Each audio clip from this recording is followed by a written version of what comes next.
Here we go again. Judging from comments I've received, I think probably the fastest growing area of interest for collectors seems to be pump shotguns. 22s are always interesting, and of course things ebb and flow in collecting. High power rifles are always amazingly interesting, as you know. So I thought I would go into the vault with my pump shotguns, which I tend to neglect, even though they're probably one of the best shooters that you can own. Anyway, people were asking, about the Browning pump shotgun, so I thought, well, I have some of those, and it turns out I have actually 3, and this is a pretty good way to show you what's what. So one of the first things that people agree or disagree about is whether there's a dimensional difference between the gauges. And I wrote, and maybe read some of my comments, that there is usually quite a substantial dimensional difference between a 12 gauge and a 20 gauge, and sometimes between 20 and 410. And of course, in there is usually 16 and a gauge, and then at the other end is 10 gauge. And I think there was a BPS 10 gauge, but they're about impossible to find and very expensive. So I mean, I would buy one if I could find one. But we'll start with the 12 gauge, which is on the sandbag right here. So the receiver, I think I measured with this tape measure, was about 8 1/4 inches, something like that. Depends on where you're measuring from. But the main thing I wanted to establish is the receiver length the same for the 12 gauge as for the 20 and the 410, which you can't see right now except sideways. And the receiver length appears to be the same. It's here that you get the big variance. And this is, with my measure, I have a caliper, but it's not the best. And it's 2 5/16. So it's a beefy receiver. And what we'll do is, because I probably have, about 40 different pump actions. They are so interesting, and they've been so cheap for so long. I pick them up, and so we can compare receivers like Model 12 and so on with these. But these Browning pump shotguns, as most of you know, are top flight shotguns, steel receiver. There's a lot of aluminum out there, and polymers. This is still a classic shotgun. And before I lose my train of thought, so I'll just lift this one.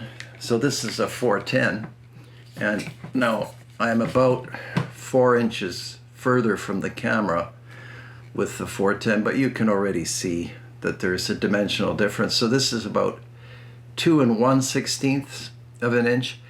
I would say the metric, but my caliper was just in imperial. So the 12 gauge in the sandbag, that's 2 5/16, and this is 2 1/16.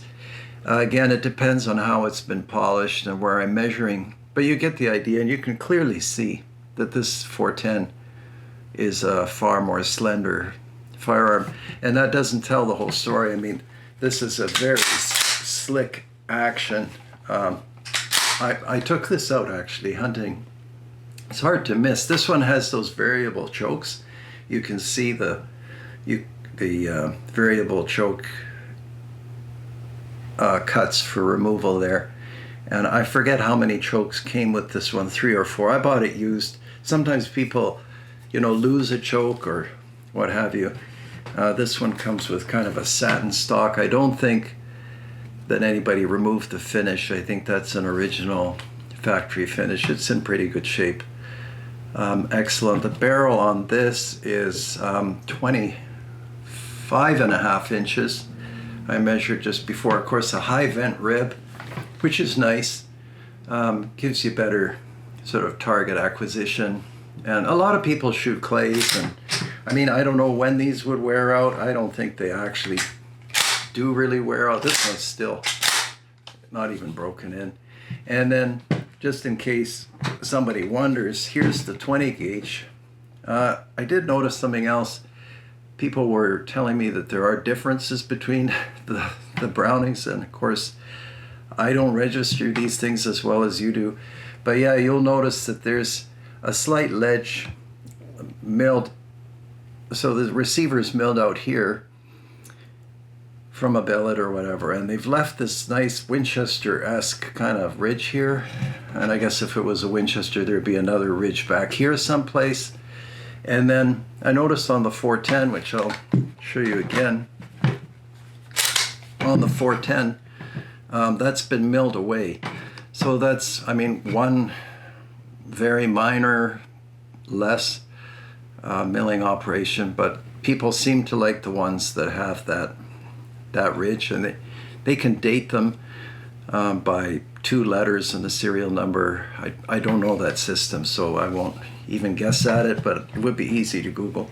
But getting back to the 20 gauge, yeah, you've got the same slender receiver as the 410, and this is a 27.5-inch barrel. Very fast handling, and I don't know what your experience is, but when I go waterfowling, I sometimes take this shotgun and or another 20 gauge, and I don't notice that much difference except for long range pass shooting between the 20 gauge and the 12. And this one, I don't think it has removable chokes. I think this is a modified choke. I could be wrong, but it's I actually kind of like the guns that just have the regular fixed choke. I try to sort of change chokes, and I don't know, I'm sure it's a smarter way to go, but I don't mind just having one choke and you grab the shotgun and go. But yeah, beautifully made, very fast handling, and you do notice a difference between the 12 and the 20 and the 410. So I mean, the barrel is dimensionally different, the balance and so on. Of course, the 410 is the quickest and feels naturally kind of like an English double, for lack of a better comparison. That action will get a lot slicker as you use it. And then we didn't take this out of the rest, so this is kind of a hybrid because you can see that there's no pistol grip, and I think that's a lovely, so this is from probably their Upland model, and I think I have the Upland barrel, but this is a Slug barrel, obviously, with sights. And this barrel is not so short for a Slug barrel. It's decent length, 23.5 inches, and excellent sights. And I think I made a video where I was shooting this shotgun with slugs, and then I was shooting an Ithaca and a couple of others, and somehow we ended up never releasing that video. But I find that this straight grip, this one is broken in. You can see how slick and quick the action is. And this Upland model seemed to have come with a Browning recoil pad, which is a nice feature. And the other models, gee, you know, I never really studied that, but I'm sure it just says, yeah, you've all seen a typical Browning butt plate, so that's what that comes with. And all the other features for loading, and I mean, obviously no side eject, bottom feed and bottom eject like the Ithaca 37. And what we'll do is we'll keep these in the collection for now, and then my plan is to head into the mountains as soon as I can and start shooting them 410, 20, and 12, so that you can see them in operation. And it's hard for me to say. People always say, well, which one shotgun should I buy? And I mean, it could be a Remington 870, it could just as well be a Browning. The Browning, I think, is probably aesthetically maybe a couple of rungs up from the Remington 870. And I don't know how you could really find a nicer shotgun than this 20 gauge. They put together a really fine shotgun. Anyhow, I should show you the bottoms. And I measured the action this way, so from the bottom, and I couldn't really find dimensional differences. So this is the 20, and here's the 410. There's something about 410 pump actions, by the way, if you've never owned one. They're a heck of a useful shotgun to have. And then the 12 we'll take as well. And I'll just make sure. Yeah, you'll see what I mean. Maybe there is a slight 1/16 of an inch because the side walls look a little bigger. You would think it would have to be more than that because of the shell.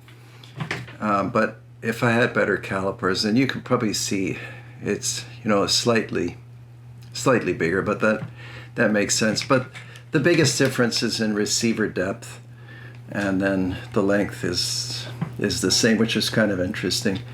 And before I close off, I just want to mention some people wrote me because you've seen me shooting the short shells, the like 1 3/4 inch. I think Federal makes slugs, and I don't know about Fiocchi. Somebody wrote me about Fiocchi, but I couldn't find short shells by Fiocchi. Aguila or Aguila, they make short shells and slugs, and the Mossberg now makes 500S pump action, which I think there are videos out. Maybe I'll find one or buy one. But that'll be hard to resist because those short shells have a high, that's a high magazine capacity.